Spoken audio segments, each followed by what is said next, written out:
నెల్లూరులో అభివృద్ధి పరుగులు పెడుతోందన్నారు మంత్రి నారాయణ. ట్రాఫిక్ సమస్యకు చెక్ పెట్టేందుకు ప్రధాన కూడల్లో ట్రాఫిక్ సిగ్నల్స్ ఏర్పాటు చేశామన్నారు.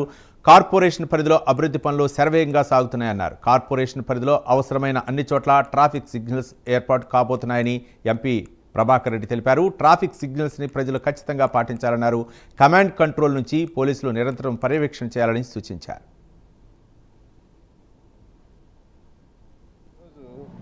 7 సిగ్నల్స్ 7 ప్లేసుల్లో సిగ్నల్స్కి యాక్చువల్గా ఇనాగరేషన్ టేకప్ చేసాం. ఒకటి మన హరినాథపురం పోయే ముత్కూరు గేటు దగ్గర ఒకటి, రెండోది విఆర్ఐ స్కూల్ దగ్గర, విఆర్ కళాశాల విఆర్ఐ స్కూల్ దగ్గర, మూడోది కనకమాల్ సెంటర్ దగ్గర.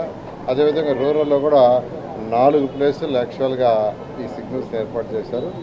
ఇంకా అనేక ప్లేసుల్లో కూడా ఏర్పాటు చేయాల్సింది. దీని దాదాపు 1,39,00,000 అయింది 7 సిగ్నల్స్కి. మిగతావి కూడా చేయడానికి ఎస్టిమేషన్ చేయమన్నాం. త్వరలో ఎస్టిమేషన్ చేస్తారు.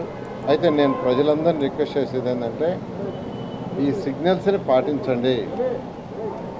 సిగ్నల్స్ని పాటిస్తే ట్రాఫిక్ సమస్య కొంతవరకు తగ్గుతుంది. ఈ ట్రాఫిక్ సమస్య అనేది ప్రపంచం మొత్తం ఉంది.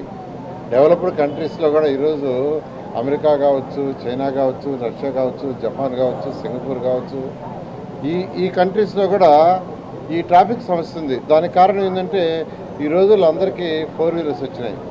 ఒక్కొక్క ఇంట్లో ఒక 4 వీలర్ కాదు, 2, 3 కూడా ఉంటున్నాయి. అందువల్ల ప్రపంచం మొత్తం యాక్చువల్గా ఈ ట్రాఫిక్ సమస్య ఇబ్బంది పడుతున్నారు.